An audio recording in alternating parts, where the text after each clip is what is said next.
Hello दोस्तों, नमस्कार। आप सभी कैसे हैं? मैं आशा करता हूं कि आप बहुत अच्छे होंगे।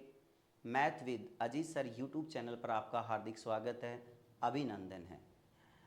देखिए दोस्तों, अपनी प्रथम ट्रिक चल रही है और प्रथम ट्रिक की अब तक 8 क्लासें हो चुकी हैं। आज अपन 9वीं क्लास के बारे में बात करेंगे और इस 9वीं क्लास में मैं आपको बताऊंगा साझा सवाल से संबंधित क्वेश्चन, जो पार्टनरशिप होती है उसमें ये ट्रिक कैसे काम में आती है। देखिए दोस्तों, मैं आपको एक बात बता दूं, साझा सवाल है ये। साझा के सवालों, पूरी साझा प्रश्नावली में, पूरी पार्टनरशिप प्रश्नावली में एक ही ट्रिक से, इसी ट्रिक से कंप्लीट सवाल हल हो जाते हैं। लेकिन उससे पहले आपको थोड़ा बेसिक समझना है कि साझा किस प्रकार से होता है और लाभ का बंटवारा अपन किस प्रकार से करते हैं। देखिए दोस्तों, यहाँ पर मैं साझे की बात करता हूँ, पहले बाद में बात करेंगे, पहले थोड़ा बेसिक समझ लेते हैं। साझा हमारे पास 3 प्रकार से होता है। नंबर 1 मैं बताता हूँ आपको, जब पूंजी अलग अलग होती है। जैसे मैंने 50,000 रुपये लगाए, आपने 17,000 रुपये लगा दिए, 1 साल के लिए लगाए, वर्ष के अंत में कोई लाभ हो गया। अब लाभ का जो बंटवारा करना है वो पूंजी के अनुपात में होगा। समझ में आई मेरी बात? जैसे मैंने लगाए 50,000 रुपये, आपने लगाए 70,000 रुपये। अब लाभ का जो बंटवारा है ना, वो हो जाएगा पूंजी के अनुपात में 5:7 में। समझ में आई? पहली बात क्या होती है, पूंजी अलग अलग होती है और समय समान होता है, तो लाभ का बंटवारा पूंजी के अनुपात में होता है। सबसे पहले हमारे को अनुपात ज्ञात करना पड़ेगा कि लाभ का बंटवारा किसके अनुपात में होगा। देखिए नंबर 2 मैं बात करता हूं, जब आपके पास पूंजी समान हो और समय अलग अलग हो। जैसे मैंने 10,000 रुपये लगाए 6 महीने के लिए और आपने भी 10,000 रुपये लगाए पर 12 महीने के लिए। अब जो लाभ का बंटवारा होगा वो समय के अनुपात में होगा। तो जैसे मैंने लगाए 6 महीने के लिए, आपने लगाए 12 महीने के लिए, तो लाभ का बंटवारा होगा 6:12 अर्थात 1:2 में। समझ में आ गई होगी मेरी बात? तो ध्यान रखना, पहली बात, जब पूंजी अलग अलग होती है, समय समान होता है, तो लाभ का बंटवारा पूंजी के अनुपात में होगा। समय अलग अलग होता है, पूंजी समान होती है, तो लाभ का बंटवारा समय के अनुपात में होगा। ठीक है? अर्थात एक बात याद रख लेना, जो चीज अलग होगी, पूंजी अलग है तो पूंजी के अनुपात में लाभ का बंटवारा होगा, और समय अलग है तो लाभ का बंटवारा समय के अनुपात में होगा। तीसरी बात देखिए, यदि आपके पास समय भी अलग आ जाए और पूंजी भी अलग आ जाए, अब लाभ का बंटवारा किसके अनुपात में होगा? अब होगा एक समतुल्य पूंजी के अनुपात में। ये समतुल्य पूंजी क्या होती है? यदि मैं पूंजी को यानी कि धन को और समय को गुणा कर देता हूं तो वो हमारी समतुल्य पूंजी कहलाती है। जैसे मैंने 10,000 रुपये लगाए 4 महीने के लिए, तो समतुल्य पूंजी होगी 10,000 गुणा में 4। आपने 15,000 रुपये लगाए 3 महीने के लिए, तो आपकी समतुल्य पूंजी होगी 15,000 गुणा 3। समझ में आ गया? हल कर लेंगे, बात क्लियर होगी मेरी? तो याद रखना कि जब पूंजी व समय दोनों अलग अलग होंगे तो लाभ का बंटवारा समतुल्य पूंजी के अनुपात में होगा, और ये समतुल्य पूंजी होती है पूंजी गुणा समय। अब अपन चलते हैं वापस अपने सवाल के ऊपर। देखिए दोस्तों, अब मैं आज आपको सवाल करवाऊंगा, जब पूंजी अलग अलग होगी समय समान होगा तो लाभ का बंटवारा कैसे करेंगे। अगली क्लास में मैं आपको बताऊंगा जब समय अलग अलग होगा तो लाभ का बंटवारा कैसे करेंगे। देखिए, अब 3 व्यक्ति साझेदारी में 600 रुपए, 800 रुपए तथा 1,000 रुपए लगाते हैं। यदि 480 रुपए का मुनाफा हुआ तो पहले व्यक्ति को कितना मिलेगा? अब यहां पर समय की कोई चर्चा नहीं की गई है। जब समय की चर्चा नहीं करी तो समय समान है, पूंजी तीनों की अलग अलग है, तो लाभ का बंटवारा पूंजी के अनुपात में होगा। सबसे पहले अपन इसका अनुपात ज्ञात करेंगे। तो यहां पर 3 व्यक्ति हैं, जैसे ए, बी और ये सी। ए ने रुपए लगाए हैं कितने? 600, बी ने रुपए लगाए हैं 800 और सी ने रुपए लगाए हैं 1,000।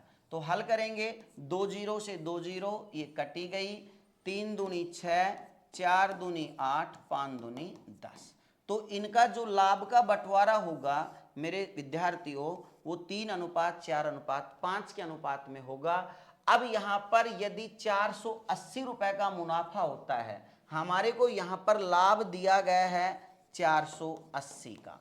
ये पूछ रहा है हमारे से क्या कि पहले व्यक्ति को कितना मिलेगा। तो पहले व्यक्ति को देख लीजिए कितना मिलेगा। यहां पर आपके पास आपकी पहले आपने अनुपात ज्ञात कर लिया, अब आपकी जानी पहचानी ट्रिक है, जो ऊपर वही नीचे गुणा में जो ज्ञात करना है। अब एक का मान ज्ञात करना था कि एक को कितना लाभ मिलेगा। कुल लाभ हमारे को दिया गया 480, तो ऊपर कितना आ गया 480। ये कुल है तो नीचे कुल अनुपात आएगा 4 3 7 और 5 कितना हो गया 12, गुणा में जिसका मान ज्ञात करना है। हमारे को एक का मान ज्ञात करना है, तो एक का अनुपात कितना है 3 है, तो गुणा में आ जाएगा दोस्तों 3। वो कहता है कि बी का मान ज्ञात करो तो गुणा में 4 आ जाता, वो कहता है सी का मान ज्ञात करो गुणा में 5 आ जाता। क्लियर। जो भी यानी कि आपसे पूछता है उसका अनुपात गुणा में कर दो। हल कर लीजिए इसको। 3 चौक 12, 4 एकम 4, 4 दूनी 8, तो एक का हिस्सा कितना हो गया 120 रुपए, तो एक को मिलेंगे 120। सी आंसर आ जाएगा। क्लियर। चलिए अगला क्वेश्चन चलते हैं। 3 भागीदारी एक व्यवसाय में 2000 रुपए, 2500 रुपए और 1000 रुपए लगाते हैं, लाभ 880 रुपए होने पर अंतिम भागीदार को कितना लाभ मिलेगा। ये प्रश्न हमारे पास है। तो देखिए बस कुछ नहीं है, पूंजी अलग अलग है, तो आप सबसे पहले पूंजी का अनुपात ज्ञात करिए। पूंजी का अनुपात ज्ञात करते हैं, 3 है, मैंने लिख दिया तीनों को ए बी और ये सी। ए ने कितने रुपए लगाए हैं देख लीजिए 2000, बी ने कितने रुपए लगाए हैं 2500 और सी ने कितने रुपए लगाए हैं 1000। इसका अनुपात ज्ञात करेंगे तो 2 जीरो से 2 जीरो कैंसिल, ये भी कैंसिल हो गया, 5 चौका 20, पचम 25 और 5 दूनी 10। तो हमारे पास जो अनुपात आया वो आ गया 4:5:2।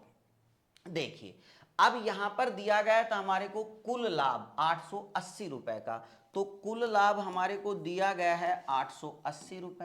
मान किसका ज्ञात करना था, अंतिम भागीदार को कितना लाभ मिलेगा, यानी कि सी को कितना लाभ मिलेगा। तो ज्ञात कर लीजिए मेरे दोस्तों सी को कितना लाभ मिलेगा।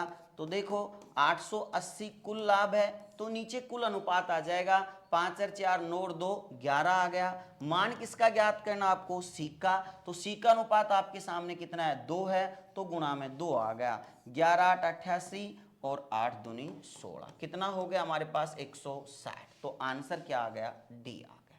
समझ में आ गया होगा। चलो अगला क्वेश्चन देखो। ए बी सी ने मिलकर साझे में एक व्यापार प्रारंभ किया तथा क्रमशः 3,60,000 रुपए, 3,78,000 रुपए तथा 4,14,000 रुपए लगाए। वर्ष के अंत में 3,84,000 रुपए का लाभ हुआ, तो सी को कितना धन मिलेगा। अब वही बात है, यहाँ पर राशि अलग अलग है, तो आप राशि का अनुपात ज्ञात कर लीजिए। पहले A B C, A B और ये क्या है सी है। ए ने कितने रुपए लगाए हैं 3,60,000 रुपए, बी ने आपके सामने लगाए हैं 3,78,000 रुपए, सी ने लगाए हैं 4,14,000। इसको हल कर लीजिए। सबसे पहले 3 जीरो से 3 जीरो तो कटी गई। अब इसको हल कर लो, जैसे आप काटते हो वैसा काट लेना। 18 से काट देता हूं मैं, 18 दूनी 36, 18 दूनी 36, 18 एकम 18, ये हो गया 18 दूनी 36, 5 बच गया, 18 तिया 54। तो आपके पास अनुपात आ गया 20:21:23। ठीक है। अब आपको कुल लाभ दिया गया था 3,84,000 रुपए का कुल लाभ दिया गया है। तो कुल लाभ आपको दे रखा है मेरे दोस्तों 3,84,000 रुपए का। पूछा है सी को कितना धन मिलेगा, तो सी का धन जो हो जाएगा, बहुत ही सिंपल सा सवाल, आप आसानी से ज्ञात कर सकते हैं। कुल लाभ हो गया 3,84,000 रुपए, जो ऊपर वही नीचे, कुल है तो कुल अनुपात 20, 21 और 23 को जोड़ दीजिए, कितना हो गया 20 60 और ये हो गया 64। ठीक है। गुणा में किसका मान ज्ञात करना आपको सी का, तो सी का हिस्सा आपके सामने कितना है 23 है, तो गुणा में कितना आ गया 23 आ गया। समझ में आ गया। अब इसको आप हल कर लीजिए, जिससे काटते हो आप उसको काट लीजिए फटाफट। देखो जैसी आपकी मर्जी हो उससे काट लो। 8 से काट दूं पहले। देखो आपको बड़ा संख्या से नहीं काटना आता है तो एक ध्यान रखना, जिस संख्या के लास्ट में 3 जीरो होती है तो वह संख्या 8 से कट जाती है। 64 तो कट ही रहा है आपसे, 8 8 64, 8 चौक 32, कितना बच गया आपके पास 6, 8 8 64, 3 जीरो आ गई। ये 8 छंगी 48 हो गया। अब 23 से 6000 को गुणा कर दीजिए, 0 6 तिया 18, 6 दूनी 12 एक 13, कितना हो गया आपके पास 13,800, 1,48,000 रुपये। समझ में आ गया? क्योंकि 6000 था, 6000 को 23 से गुणा करेंगे तो 1,38,000 रुपये आ जाएगा। चलें अगला क्वेश्चन देखो, यदि 4 गुणा ए की पूंजी बराबर 6 गुणा बी की पूंजी बराबर 10 गुणा सी की पूंजी है, तब 4650 रुपए कुल लाभ में से सी का लाभ कितना होगा। अब पहले इसका अनुपात ज्ञात कर लीजिए। मैंने ये सवाल जब अनुपात समानुपात पढ़ाया था तब भी ऐसा अनुपात ज्ञात करना मैंने सिखाया था। जिसको नहीं समझ में आया था दोबारा देख लो एक बार। एक की पूंजी का 4 गुना है बराबर बी की पूंजी का 6 गुना है बराबर सी की पूंजी का 10 गुना है। ये बात आपके सामने। अब सबसे पहले मैं इनकी पूंजी का अनुपात ज्ञात करूंगा, ए अनुपात बी अनुपात सी। मैंने आपसे क्या कहा था, जब इस प्रकार से आ जाए तो इनका आप उल्टा कर देना। जैसे ये 4 गुना है तो 1 में 4 हो जाएगा, ये 6 गुना है तो 1/6 हो जाएगा, 10 गुना है तो 1/10 हो जाएगा। समझ में आ गया? हल कर लो इसको, 2 दूनी 4, 2 तिया 6, 2 पंजू 10। अब यहाँ पर देखिए इसकी भिन्न मेटेंगे तो हम एलसीएम लेंगे। तो यहाँ पर देखो 5 15 दूनी 30 हमारे एलसीएम आ गए। 1/2 को मैं 30 से गुणा करूंगा तो 15 दूनी 30, 10 तिया 30 और 5 छंगा 30। तो हमारे पास जो अनुपात आया पूंजी का 15:10:6 आ गया। अब कुल लाभ हमारे को दिया गया है 4650 रुपए। अब कुल लाभ मेरे दोस्तों दिया गया था 4650 रुपए।